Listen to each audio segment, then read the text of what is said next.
Welcome to another episode of Campus to Career Tales, wherein we delve into campus hires career journeys within HCL Tech. Today with us we have Vibhuti Sagar, who joined us from IIT Hyderabad as a technical lead. She's working in the engineering R&D services.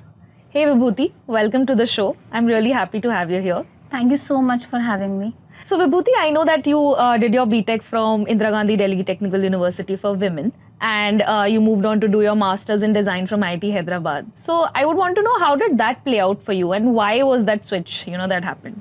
So, since I was academically a very bright student during my school, I embarked on a very conventional journey and I undertook engineering. But I realized, that I've always had a very creative and a very curious mind. So, as soon as I figured out that design exists and that I can actually make a decent career in it, I wanted to pivot my career. So I took small steps during my engineering, and then I prepared and I got admission in Master of Design at IIT Hyderabad. There I learned a lot and explored the design field to the best that I can. And do you think that, this switch maybe got validated through your role here at HCL Tech? I'd like to think so, yes. I have received, multiple recognitions and awards from HCL Tech, such as the Champion Awards, and that really makes me feel validated. This also makes me wonder that when I switched from a core engineering background after a master's degree in it, and that too in a field that I was always passionate about, that is marketing, and I got here and I got to explore my role cross-functionally while collaborating with a lot of different teams. I also genuinely feel, that I feel happy with the choices that I've made. But with that, Vibhuti, how was the placement process for you? And, when was it that you started feeling that you have, started integrating into the HCL Tech ecosystem? So since I was more into the digital side of things, I was more interested in the user experience role. So yes, I got placed, and even my family was really happy considering that I got placed in such a stable and a known company. So from there, I was called on to the Sholinganallur campus in Chennai, where I was enrolled in the training program. It was called as the Buddy program, where each mentor was assigned to all of us.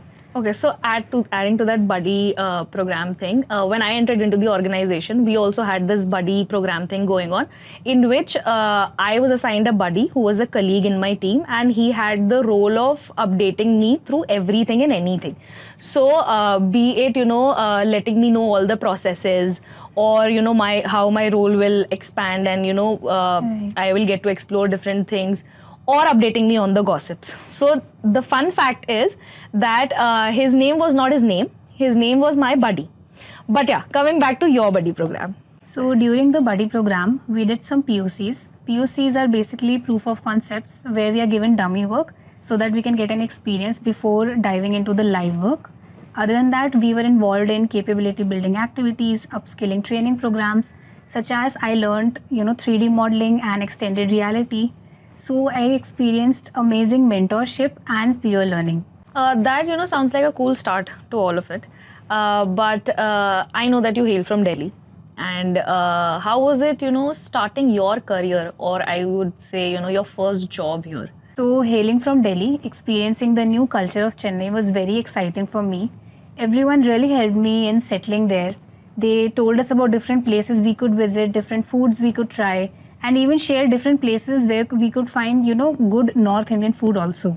So I think this journey was did not just help me evolve professionally, but also personally. That is, true actually, because I understand that shifting to a different geographical zone altogether is tough.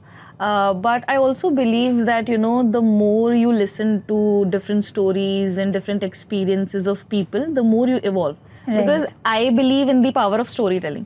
So the more stories and the more experiences that you get to learn about people in different cultures and different set of environments, the more you also evolve. But yeah, so Vibhuti, how did your first project happen then? So after 6 months, I actually requested for a transfer to Noida location because I wanted to stay close to my family. And as soon as I came, the leadership was actually very okay with the transfer. Immediately there was a requirement in the Noida location itself, and they wanted someone to work from office, and I was available. So I think everything just fell into place. Everything worked out for you in the Yeah, end, I it did. guess. But then how did your first initial deliverables happen? And how did your scope of work increase in your role? So when I joined, I actually didn't know much about UX, and during the buddy program itself, my mentor really helped me. And from there, in design we have 5 stages: high level, discover, define, ideate, prototype, and test.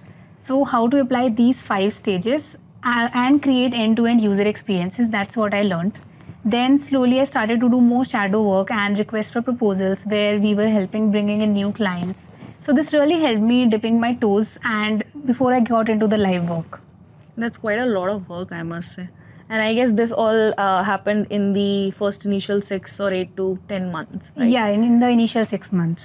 So I was even part of the team where we helped in increasing the knowledge base for extended reality. And I was really surprised to see that even very senior members were so keen to learn from us, and that was really, really nice to see. Other than that, me with my peers, we had also created a vlog showcasing our UX training program, and it was really fun to shoot for that. That is something I love about the organization, that our leaders and mentors get so excited when, we do all these Gen Z I know, things. right? And instead of that, they also have a listening ear to it. Right. The fun part is that they get so excited and they're so open to it that it makes me love my job even more. But yeah, so also, when you shifted to your project, then what happened?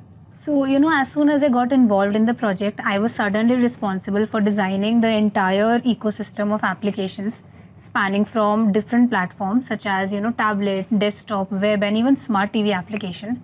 And, there was so much of responsibility.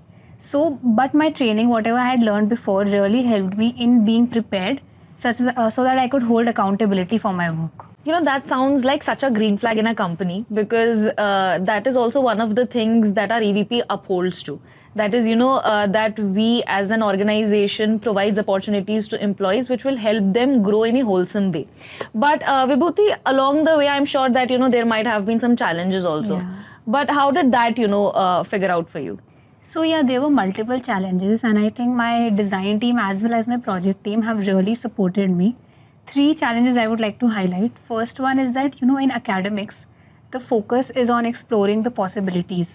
So you design without thinking of any boundaries, right?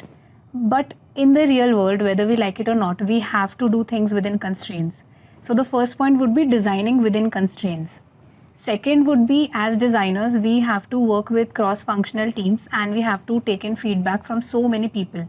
So learning how to take feedback, when to take feedback, and actually, if we should defend our design decisions or iterate our designs according to that feedback. Taking these decisions is important. Third point would be one of the most core skills of a designer, that learning your upskilling your presentation and your collaborative skills. So it's very important for us to articulate our ideas to other people, and not everyone is actually, a designer. So learning that articulation is also a very important skill. And I've had the chance to conduct several design thinking workshops which have really helped me in improving my soft skills. So I think these were the few challenges, and these are the things that we learn on the job. So I think that is really great for me. I mean, I definitely agree to the, learning on the job part, because it's a legit thing. I mean, when we are in campuses, we don't know how the practical world, works beyond that wall. But this is such a genuine thing, and, it makes you learn a lot of things. The small epiphanies that you realize along the way, help you in going a long way. But then you also got to experience your work on the ground level. How did that feel? So I've always had an inclination for designing for social impact. And sometimes, how we are sitting in our cubicles and we think like whatever we are doing, is it actually even creating an impact? But I was really lucky to be part of the project that really works at the grassroots level. So this is basically the Shiksha project, which is a literacy program run by Shiv Nadar Foundation. Not only did I create and enhanced multiple applications, but I actually had the chance to visit on field to see how our work is actually creating an impact on their lives. But, I genuinely feel that it's impactful. But do you really think that it creates a difference, and it creates a difference in the society? So, on the field when I went, I saw children in small schools, sometimes even sitting on the floor, and there was a TV. So they were so excited to see the content that our team creates. Every single animation that they make so many young lives are being impacted by it. They were so excited singing along the videos that really melted my heart. And maybe I was even a little bit emotional when I went on field. So like I think a change of perspective really happened, and like how sometimes we take these small things for granted. That's so lovely to hear. And I definitely believe that, these things might have changed your outlook towards things. But because, this is your first job, I would want to know what is that, first word that comes to your mind when you think about your campus to career journey here at HCL Tech. Since I've learned a lot, I think I would have to say enriching. And that's a sixer right there. But before I let you go, what would be that one advice that you would want to give to, campus students sitting in campuses who are looking out for opportunities in the IT industry? So, academics and industry are two very different things, but academics definitely prepares you a lot for the industry. The waters might feel a little different, but we usually get used to it. So be open to new learning, new challenges, and soft skills are really important, especially if you're a designer. Last but not the least, trust that your work really does create an impact. I am definitely noting this one down. And it was really enriching to have this conversation with you. But yeah, really amazing to have you here. Stay tuned for the next episode of Campus to Career Tales, wherein we will have more such interesting, fun, and enriching conversations lined up for you. Catch you in the next one.